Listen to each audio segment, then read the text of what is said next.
I've talked about the 4 Ps before, and you've heard me talk about this. If you're not sure what I'm talking about, go and check out the article where I actually covered this to make sure that you're speaking to the right people, your purchasers, your partners, your promoters, your platforms.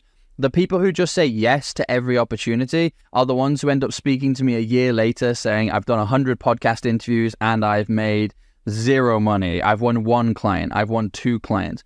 It was such a waste of time. We all have moved away from the idea of cold calling, for example, because we don't see it as effective.